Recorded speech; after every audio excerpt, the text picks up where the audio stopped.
Well, hello, everybody, and welcome to another episode of Tea with Louise. And we've both got our tea. And today I have with me my friend Alex, which is always tickles me when we talk, actually, because she's an American living in London and I'm a Brit living in Utah. Are you a UK citizen now? No, because it costs like £1,500 to get a passport. I am eligible to be Canadian because my mom is First Nation from Canada, so I am eligible to do that.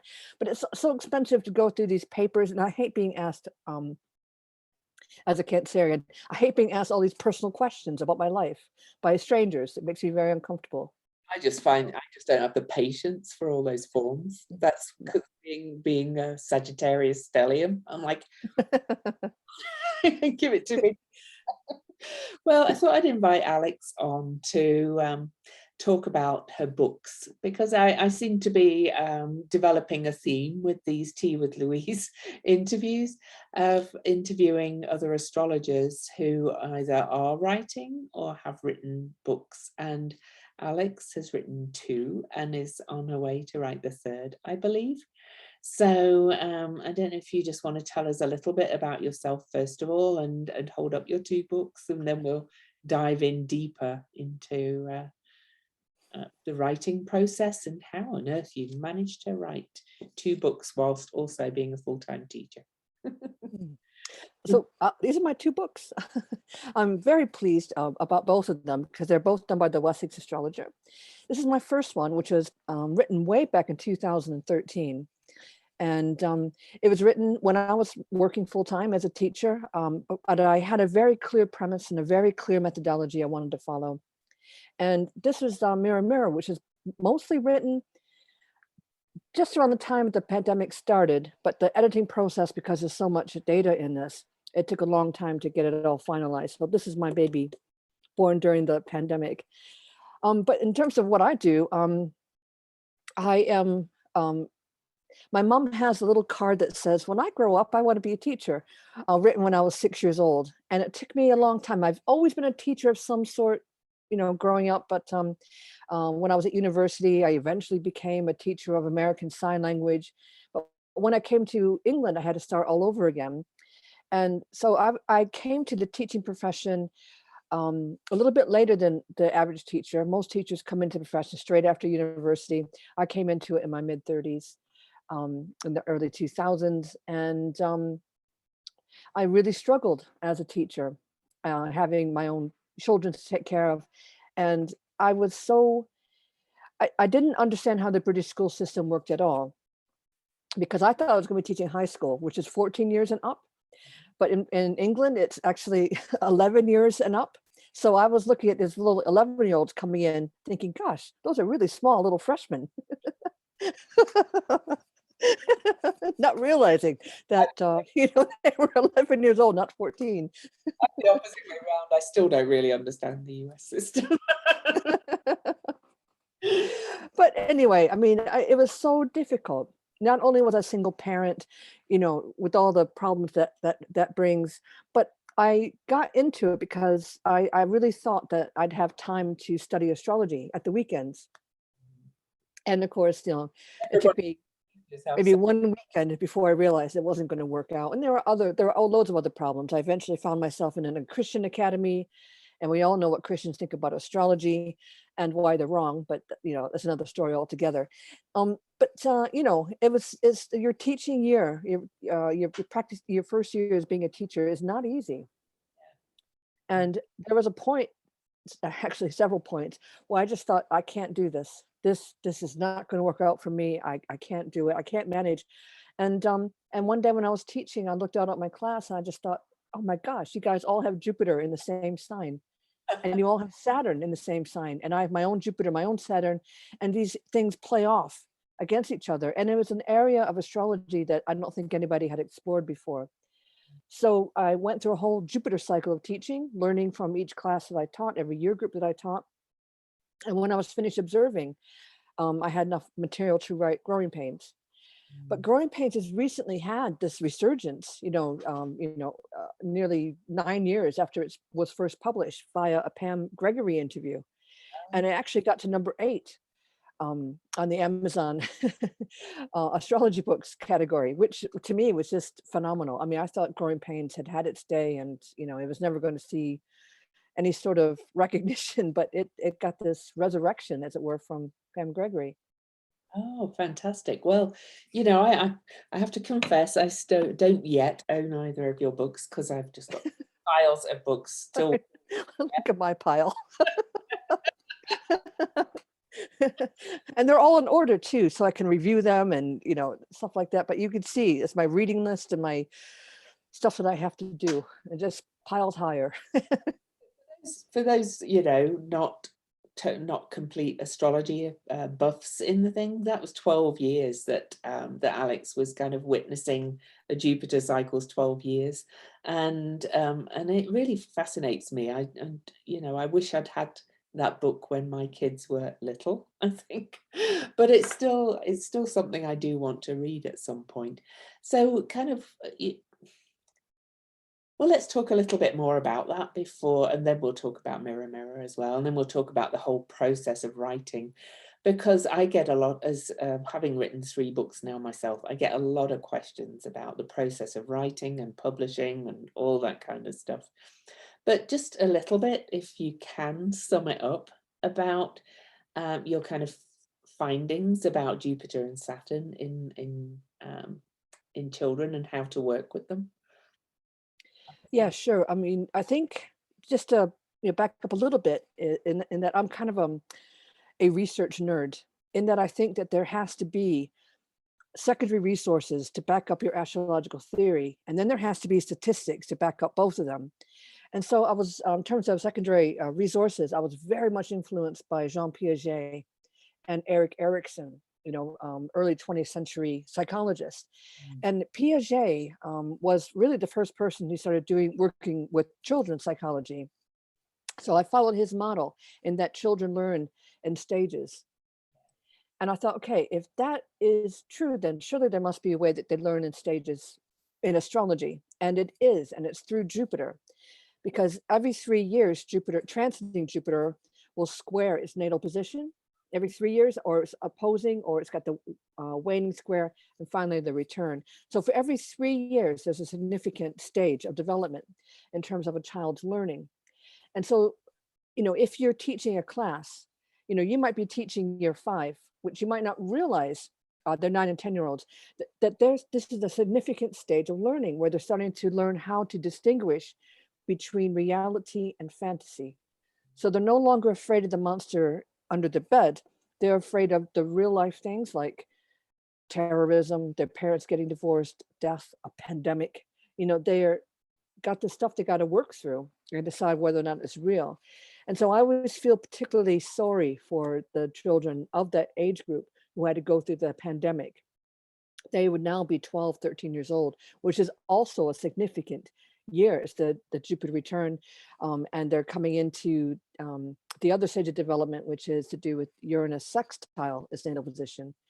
And so I think there's a stage of the development with Jupiter, and there's also the same sort of stages with Saturn. Jupiter expands whatever it touches. Saturn hones, it practices, it works towards resolution.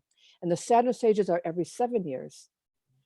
So as a teacher, I mean, I was sidelined during the pandemic, but coming back after this break, we talk about it all the time, about how we can see who's done their work over the pandemic, who was involved in doing their work and getting, being engaged in academics, and who didn't get that opportunity.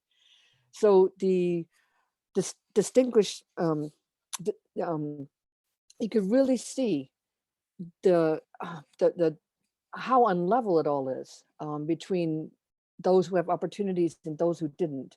And it's really quite disturbing. And I wonder, it's just going to have a huge knock-on effect, which is my theory behind Growing Pains, which is why we all need to get in there and support our children at the right time so that they grow into stable, healthy adults who can cope in a society.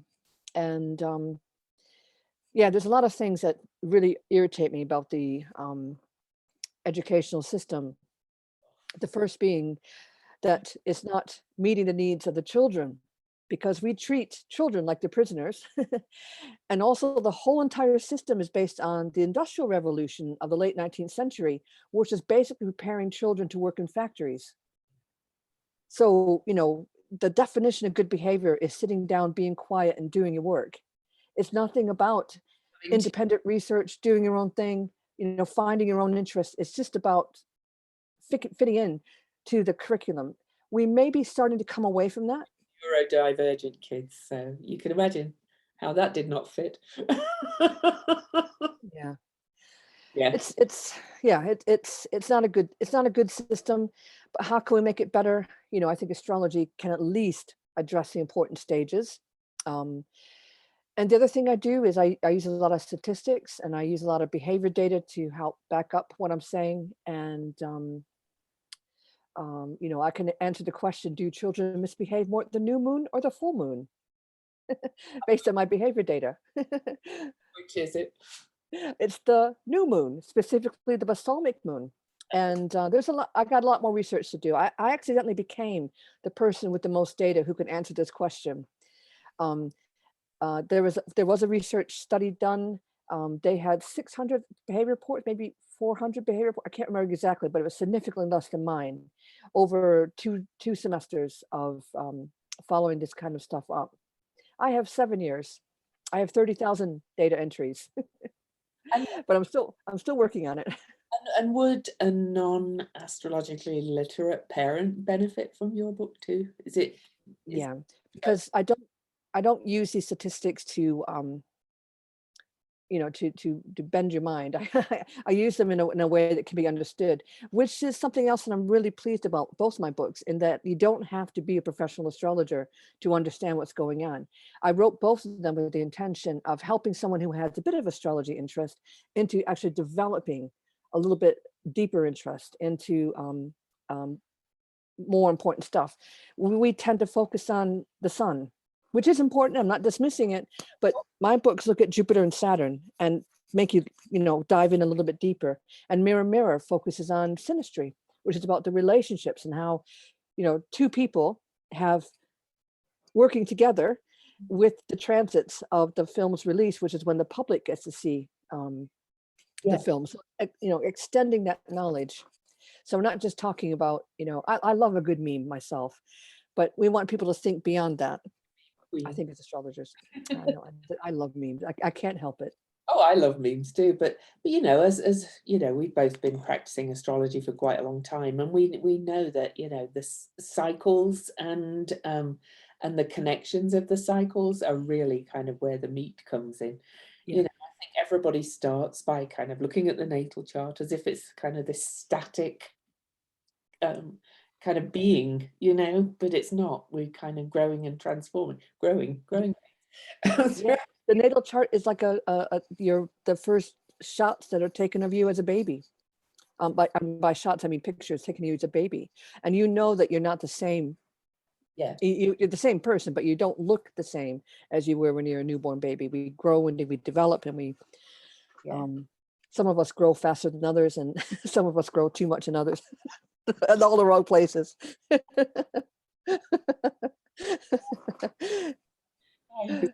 like Alex. She makes me laugh. She's hilarious, and I mean. So let's talk. Well, Mirror Mirror. Let's quickly go over what that's about. That's about actors working together, right? And yeah. Yeah. So it all started when it's got a little bit of backstory. When I was a very young child, I was fascinated by the French chef who was called Julia Child. Yeah. And I would just be absolutely transfixed by her, the way she did what she did. And I didn't understand what she was doing because I was only 6 years old. But I just was absolutely fascinated with her cooking skills. And I was even Julia Child one year for Halloween.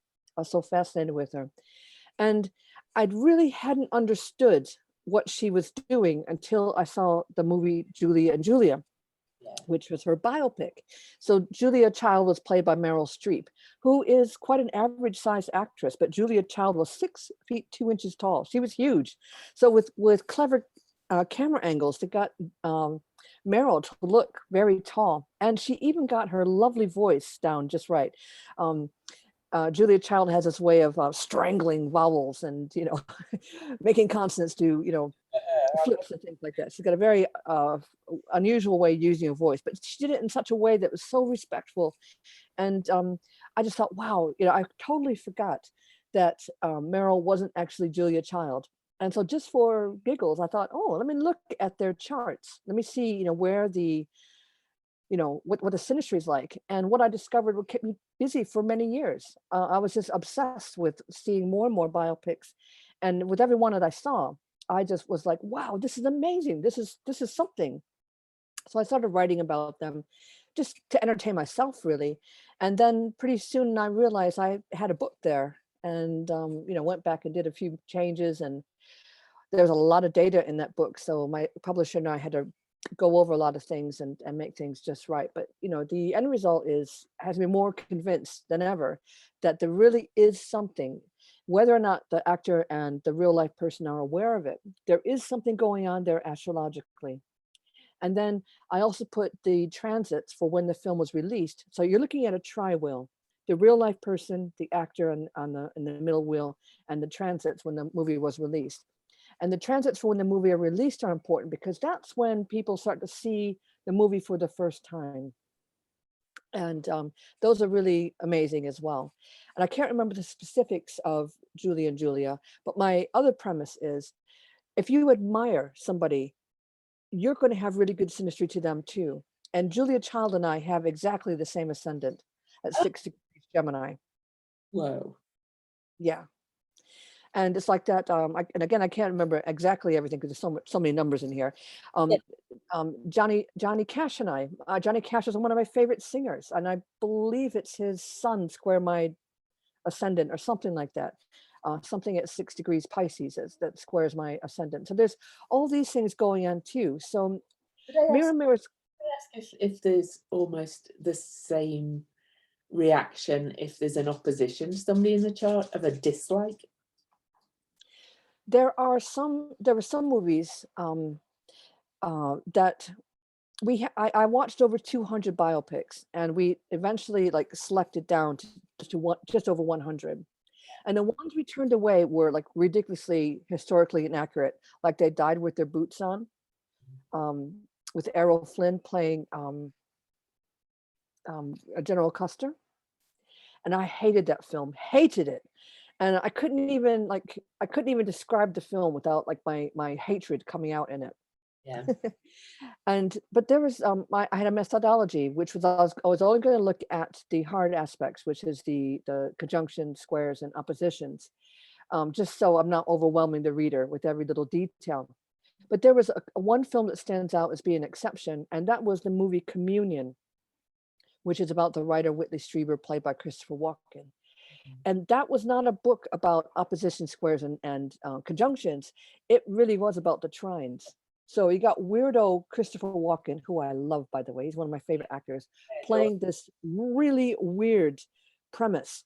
And although it wasn't, a bad film, it was just kind of so out there that we couldn't use it. There was Catch Me If You Can with Leonardo DiCaprio playing Frank Abagnale, who was a great film, but it was really not what happened. So we couldn't use that either. And then there was films that I missed out by accident, like I had them in my back files or whatever.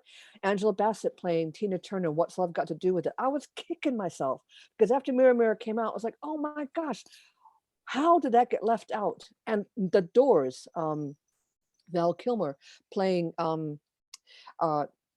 oh no, I just blanked out. The The Lizard King, Jim Morrison. Jim Morrison, thank you. How hot was Val Kilmer in that film? He was perfect. But that also nearly got left out, just because it was in a file that I'd written long ago. Yeah.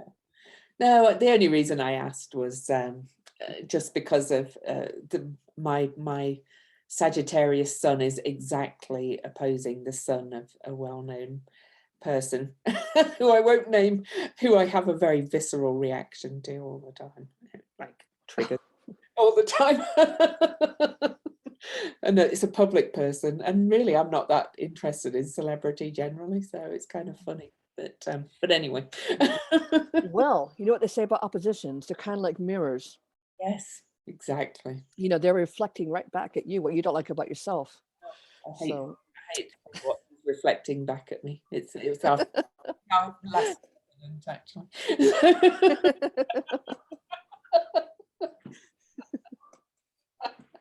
But anyway, we'll leave that one there. So anybody who's interested in checking these books out, I'm going to put the links in the show notes. But kind of let's move a little bit more into the process of writing, because Alex says she gets asked about that a lot. I seem to get asked more about the publishing, but Alex, you have a full-time job, teaching doesn't, despite the rumor, does not give people a lot of time off. So how do you do it? I think, first of all, I had something so unique that it really made me want to write it. But the thing about writing, because I do a lot of fiction writing too, is I recommend people, so many people tell me, oh, I really wish I could write a book. And it just comes down to, you got to make the time for it. And me and Jonathan Kaner, who's a well-known British astrologer, we were good friends. And we're both kind of going through this process of writing. He'd be, doing his horoscopes, and I'd be doing my Faculty of Astrological Studies exams.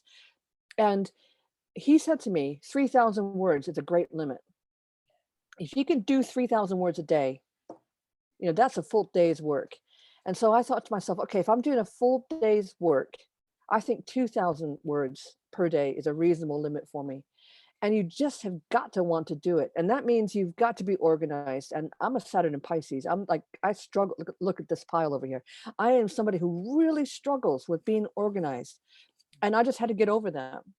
And I did so many little tricks to keep myself in line and in order. And I got in help when I needed it. But I just had to spend time planning that month or that 6 weeks it was going to take to write. Growing Pains was slightly different because I did that at the weekends, but I did my 3,000 words per day on Saturday and Sunday. I made myself do it. So that took a little bit longer to write, but Mirror Mirror was done basically in 6 weeks. And I can concur, my 3 books were written to contract, to an outline with deadlines from the publisher, which kind of helped my Gemini moon focus. But you really have to kind of set down, make yourself write, kind of say, I'm going to get this much done. And I had to learn all kinds of tricks when I was writing my books to cope with my scattered Gemini moon. I had to explore Chrome apps that blocked social media. I had to turn my phone off, I had to because if I've got my phone next to me and there's pop-ups coming up on there and things, I'll be like off into that. And I have Venus and Gemini. I can totally, understand the distractions that social media has. I had to turn my phone off to do this interview. Otherwise, it'd be pinging every 2 seconds. It's just, on airplane mode, yeah. but I had to do things like, plan cooking ahead of time. Right. Making sure that, the household, the people that were living in the household were doing their chores too. It's not just me. Sorry, just because I don't have a penis, it doesn't mean that I have to do all the household chores. You're gonna have to do your chores too. And it was that sort of stuff, like really like it kind of like changed my whole entire like way of living and made me, challenged the way I felt about myself. And so it takes some time to plan too. And I think visualizing is extremely important. That you got to sit down, you got to imagine what is it going to be like to finally hold this baby in your hand when it's finished. Yeah. And I think all these things help. But I think the visualization and the advanced organization are all things that really help me get this thing done. Scheduling writing time, that's a definite to my mind. And don't worry about, editing as you go, because you could waste a whole day shifting commas around. Oh, that's such a big one. Write the damn thing and forget, the editing will come later. Just have the plan in your mind, how you're going to do it. Get your 2,000 words done per day. and then do the rest, whatever you have to do, but do it every single day. I also recommend, if you can, because if you miss a day, then it's kind of like missing the day at the gym. Yeah.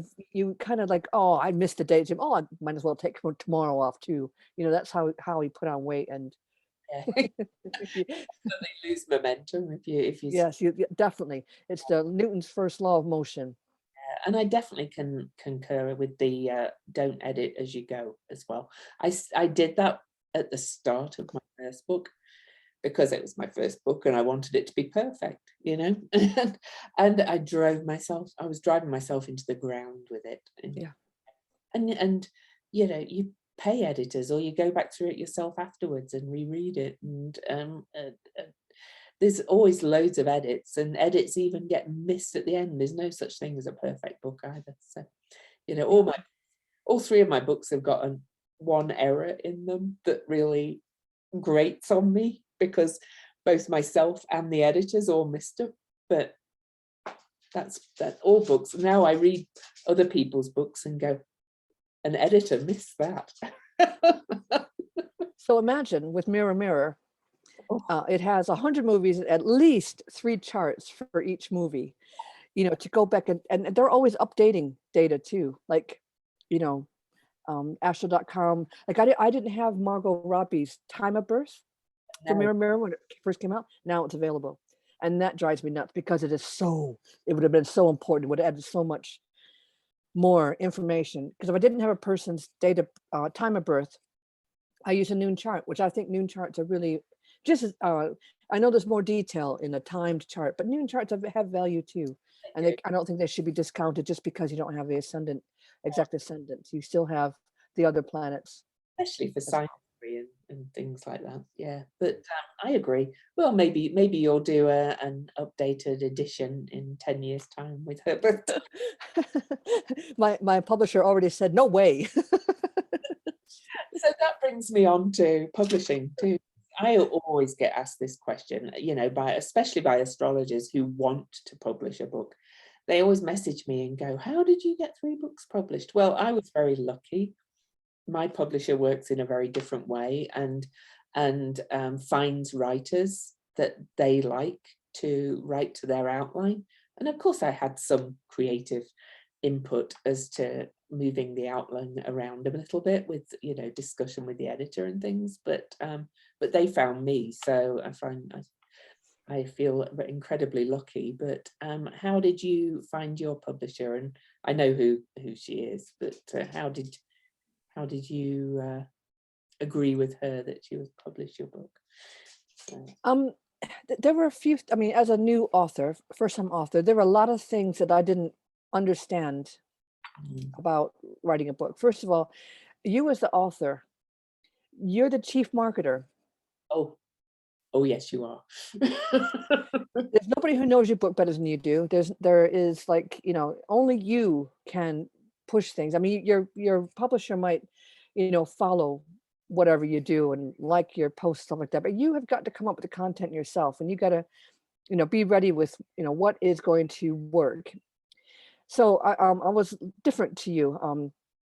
I didn't think that I could self-publish. And that the reason why is because, first of all, I'm the worst editor in the world in terms of, I got Mercury right on my IC, which means whatever I read, I kind of memorize, and I don't see my own errors because I got Mercury and Leo, and I think I know everything anyway. So I need I need some Virgo to come along and find my mistakes and sort me out. Virgo in the editing, believe me. And my publisher that I use now, the Wessex Astrologer, she has Moon conjunct Pluto in Virgo. Yeah, so she just kicks my ass all over the place, and that's great. That's exactly what I need, especially with all this data. So I knew I didn't want to self-publish. I have self-published some works of fiction, but I really needed, another person. And the other thing is, I really don't have an artistic eye for doing the front cover. I needed someone to do that professionally, and lots of other different little things. I had time to write it, but I didn't have time to polish it and make it look good. And I've seen some self-published books, and God love you, congratulations if you self-publish, but I needed the professional touch. And I just knew from fiddling around with stuff that I didn't have that, and that's where I needed help. Do very well as well. So to be quite honest, so Sorry, what was that? a lot of self-published books don't actually sell very well as well. So Yeah, yeah, I get, there's positives and negatives for both sides. I mean, if you self-publish, a lot of the money that you make from that book is going to be in your pocket and not going to a publisher. But then you got like I say, you got the professional's touch with doing the other stuff. There's something maybe you're not so good at. But the thing is, you are your chief marketer. So I wasn't discovered like you were. I wanted to have more control over what I wanted to write. I had a clear idea of what I wanted to do, and I didn't really want to have an editor, barking in my ear hole, telling me what they wanted. I wanted to do it, the way I wanted to do it. And I'm lucky that the Wessex Astrologer, helped me do that. Let me do that. And then I have a book I'm going to write that's mine that I want to do more your way. But I kind of took the other work. Well, A, it's paying pretty well, and B, I figured it would give me an insight in what it takes to write and publish a book. So I would be ready for when I do my own. yeah, yeah. And it's a great feeling, looking back on a book and thinking, yeah, this is my concept, my ideas, and I did it the way I wanted to do it. And at the end, the editor only helped me polish and fix up. That was really important to me. But there might be a time, I don't know, because I've had people approach me and ask me to write the stuff that they want me to, and I see it doesn't work for me, because I just think, no, I gotta do it my way. I gotta, I suppose I could write a star sign book. I could, but I'd complain about it the whole way. The way I whinged all the way through writing daily horoscopes. I write daily horoscopes for Yasmin Boland, and I complain, mutter under my breath. I gave myself an hour to do the daily column for her, and I whinged the whole way through. And so, yeah, horoscopes, couldn't do it. Couldn't do it. But I only do it every now and again. But like I say, I get a sore throat from all the grumbling. my publisher was not that, like, no, you have to do it my way. Because this book, I actually did come up with the concept of it, or the actual meat of the concept myself.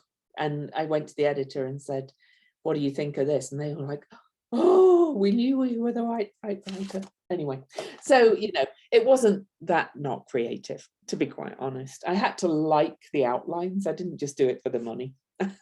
No, I'm not suggesting that everyone does it, but Yeah. for me, it had to. Growing Pains was, I know, I guess they both were like this kind of labor of love, and I really, Yeah. they were, things that I really, really wanted to do. Yeah, but I have to say, I tried writing horoscopes for tarot.com for a while, and they had such strict ways of writing it. I felt no creativity at all. This wasn't, Yeah. didn't have that. It was different. So I was able to put my own thing into it for all my books. So that was quite And it's better that real astrologers write astrology content than, I had a war with BuzzFeed. Is it BuzzFeed? Yeah, it is BuzzFeed. A few years ago, and they were talking about writing about toppings for pizza, and it was just so ridiculous and lame that I had to write my own toppings for pizza. And also, I did another thing with Coffee Hour about what kind of coffee would Aries like. It's got to be strong and hot. bulletproof coffee.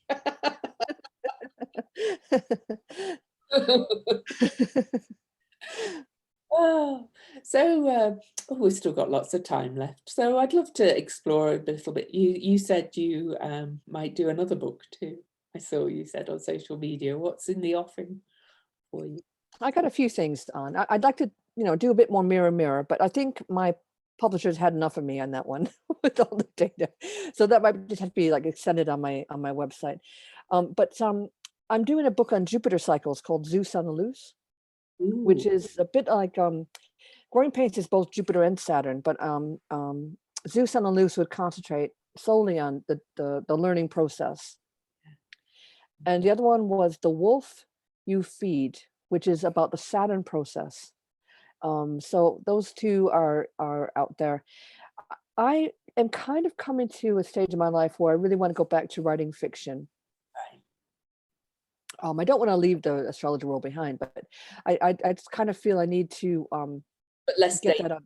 creation. Yeah, yeah. So um, just bear with me for a second. I'm having a little bit of Adobe Flash just came up. Oh. For some reason. Let me force that quit. Get out of here. Why they interfering? There we go. Cool. Interfere with my Zoom meeting. How dare they? There we go. It's all gone. If I ignored any of these things because I completely forgot that we were going to do that.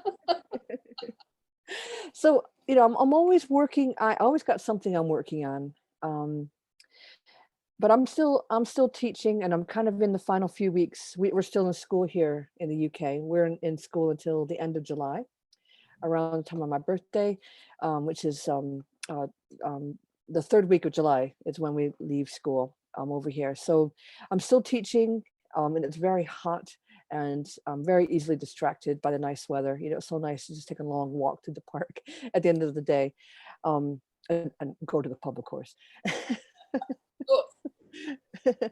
um, so at the moment, I'm kind of relaxing a little bit and just kind of getting ready for a nice break. But I still write. There's a lot of content on my website. I enjoy meeting other astrologers, across the UK or on Zoom or whatever. I do a lot of work for the Cosmic Intelligence Agency. We have our magazine called Time Lords, which me and Yulia Simis edit, and that keeps me busy. And it's something I've always kind of wanted my own magazine, and it's just great to be working with Yulia on this. Oh, she's great. I love her, but I do the editing and she does the design, and she doesn't realize it, but she is so talented with the design. It's such an amazingly laid out book, magazine. And it's got so many great contributions and interviews and things like that. It's just been a joy to do that. So that's pretty much what I've been keeping focus on. Things will change. I'll find something different to keep me busy and occupied. always changing, like with me too. Yeah, I mean, I think it'd be so dull to work with the same project year after year. I have to keep moving around and um, you know, chopping and changing people that I work with. Otherwise, I just feel stagnant or like committed. That's a Venus and Gemini terror word. Committed. No, I don't want to be committed. No, I'm not committed to you. No, I'm a tart. I'm a tart. I can't help it. I always think you as probably the most social of astrologers. I've seen you traveling and meeting other astrologers everywhere you go and things. So with Mirror Mirror being your pandemic baby, are you planning on doing a kind of book tour or anything, or traveling with it at any point? Now it's pandemic. Well, ESAR was I was going to go to ESAR, but then there was a lot of things that happened around there that I decided that it wasn't going to work out in terms of I was scared like everybody else. And so I had to pull out, just thinking, getting over there, getting the being testing negative. At the time when I pulled out, I thought, oh, everyone's going to come down with COVID. You're going to spend all this money on a plane ticket, and then you test negative, and I just thought that's the odds of that happening were greater than. Until I pulled out, just sort of saying, okay, listen, I don't want to take this chance, not because I don't want to come, but just because we don't know where things are going to be in a year. So I pulled out, and that was kind of dumb of me. Now I wish I just stayed with it. So it depends on whether or not I get a last minute place if I come to ESAR in August. I'll be there. I'd love to. And if I do another book tour. I'm really good at arranging these book tours. I do a bit of sofa surfing and stuff like that, and speak at different places. But I might be a bit late to plan that. But I am going to Portugal next year in March, and things are just picking up again. But I think we've found Zoom to be a really great way of saving money on expenses, of reaching more people, and I think we've learned a lot of lessons in the pandemic about Zoom, because I at one point when I was doing oh, I think I took 15 plane journeys in one tour. And I just think, wow, that's maybe not sustainable. Yeah, not very great for the climate either, or your No, no, that's what I mean. That's, we got to think about these things. well, definitely, and I'm going to Esau, but it is only a 7.5 hour drive for me. So Oh, right, of course, yeah. Well, I hope it does work out, but I think it's getting later and later. I did get into UAC lastminute.com, but um, yeah, we'll see. We'll see what happens. yeah, Keep my keep our minds open about these things. you'll just have to do more of these going on, like my podcast. Pam, I don't have quite as big an audience as Pam Gregory, but hey, Yeah, Pam Gregory was amazing. I did not expect what happened. yeah, And then I just kind of emailed her I didn't know much about her. I wasn't looking. And so we did our interview and there was something about us that really clicked. I mean, and I was on fine form that night too. And it was just like, you know, she said, "Oh, it's up now, but check it out. You've been up for like 15 minutes and you're already at 2,000 views." And I couldn't believe it. You know, I just thought, oh my gosh. And it's now at 39,000, I think. But I was just um, everyone contacted me about readings, and even I do a family consultation, where I look at the charts of all the family. And that was like, I easily had 20 of those consultations. It was just incredible. And then Growing Pains was selling and everything else. It was just crazy. if anybody wants a family consultation, it's not really Yeah. so go to Alex. Yeah, I love, they're my favorite family consultations. So what happens in it is that I look at the charts of everybody, mom and dad first, and then I go to the children and how mom and dad could support the children and how the siblings are different to each other because you can't expect the one child to be the same as the other child, how to prioritize children's learning, and the all important Jupiter return. When your child has that Jupiter return, it's really important you take that family holiday or you commit to learning a new language together because that's when all the brain development happens in the child. So it's really important that you commit to that year. So if you have a child with Jupiter and Aries, it's really important that you get in there. Yeah, I've actually because I kind of gleaned that that was what your book was about. Being an astrologer myself, I looked at both my kids' Jupiters and learned a lot from that without even reading the book. For quite Yeah, honestly, I think astrologers didn't really know what to do with Jupiter and Saturn. yeah, It's they kind of like, okay, it's not the sun, it's not Jupiter, it's not Mars, but these are they're not personal planets, they're social planets. yeah, So children are accidentally taught by Jupiter sign pretty much. And it just helps as a teacher, it helps me to understand how they learn and how I can discipline them in a way that's not going to crush them. But there's lots of other things I've learned, through astrology and being sensitive about. One of the reasons why I think my head teacher said to me that I couldn't I have to use a different first name when I teach. And now I could argue my case and it'd be okay. But back then I was just a new teacher in a new job and I didn't have any power whatsoever. I was kind of, I had to do what I was told to a certain extent. Because I never don't do what I'm told, right? And banning me from doing something is a sure way to guarantee I'm going to do it. yeah. And I have all this data. You're going to give me data. What do you think I'm going to do with it? If I had the date of birth, I'm going to run it through, do what I can with it. And I started off, I thought, okay, I got the dates of birth. I'm going to put them, arrange the seating plan according to elements. So I'm going to have all the fire signs in this row, all the earth signs in the next row, all the air signs in next, and all the water signs there. So I could see, how they are by sun sign. And never do that because what of course happened was the fire signs took over. The air signs, being as they are, shouted over the heads of the earth signs to the fire signs, and the earth signs just kind of sat there in silent shock, and the poor old water signs started hugging themselves and rocking to self-soothe, through all the chaos. And like I say, you understanding their Jupiter sign really was the key.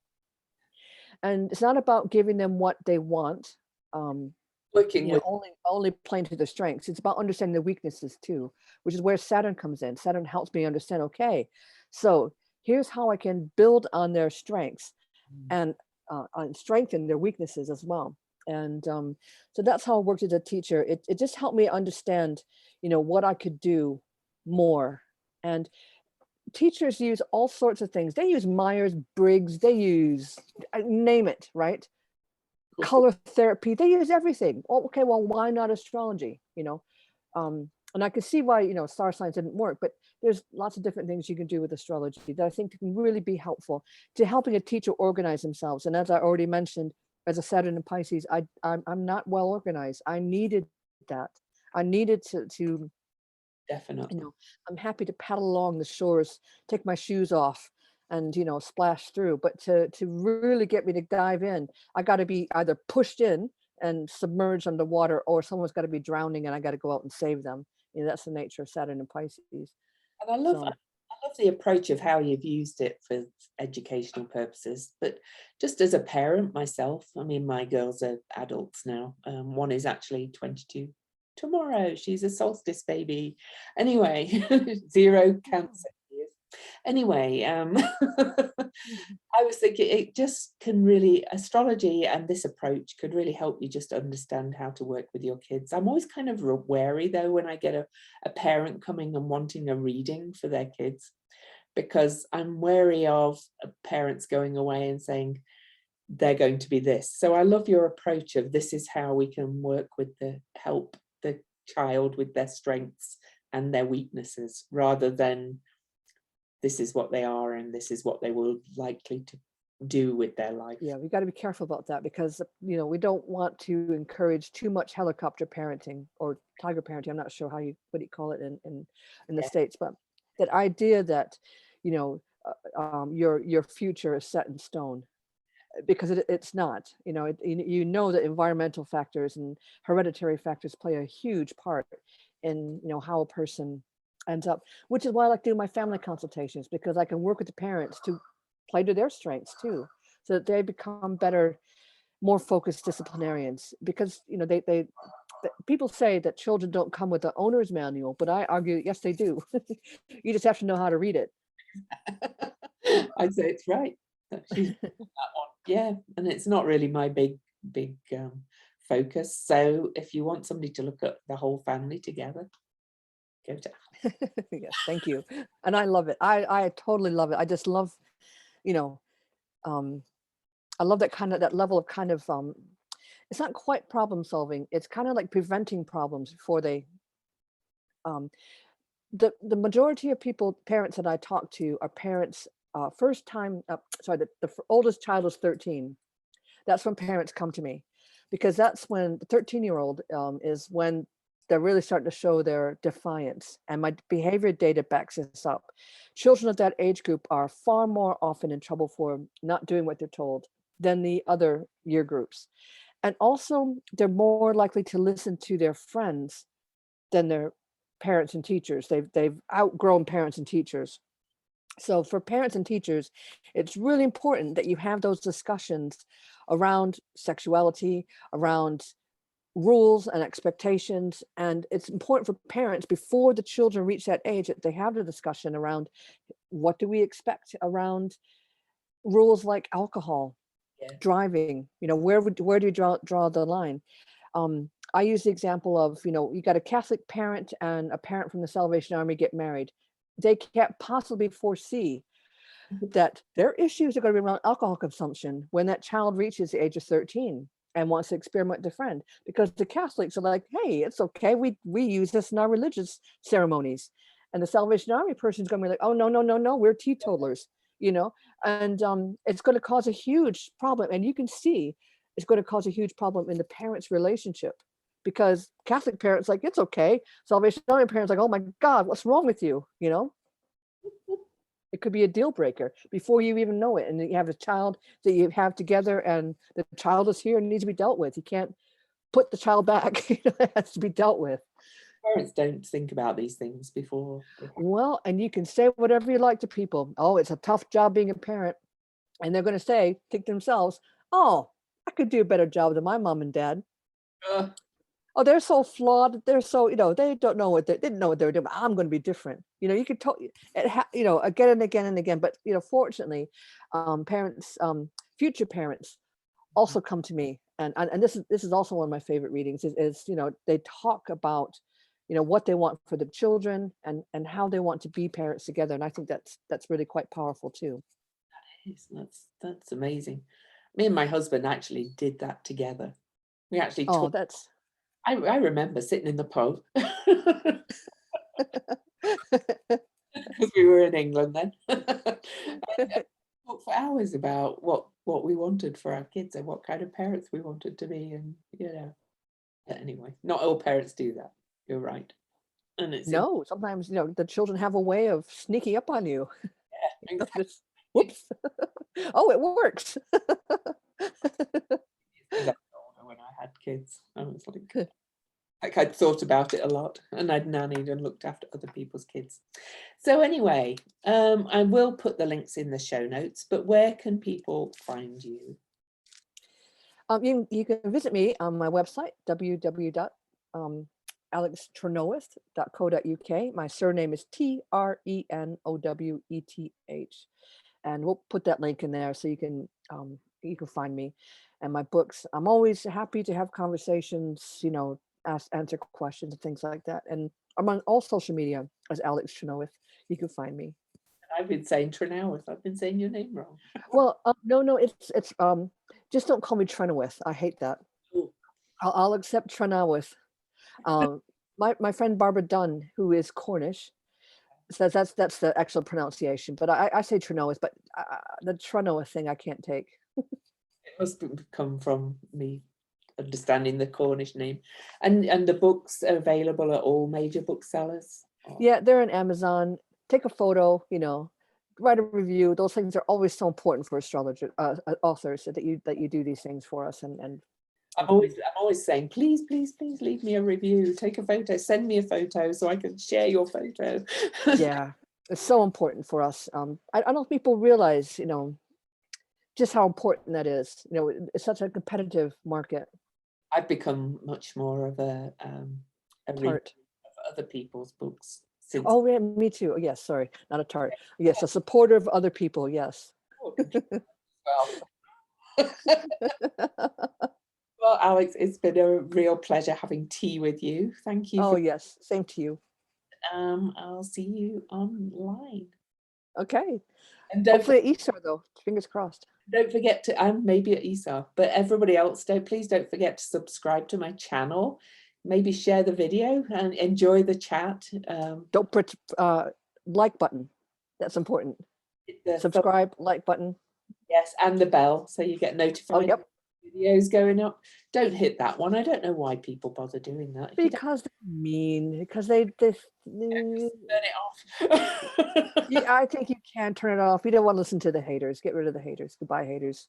Exactly. Oh, thank you.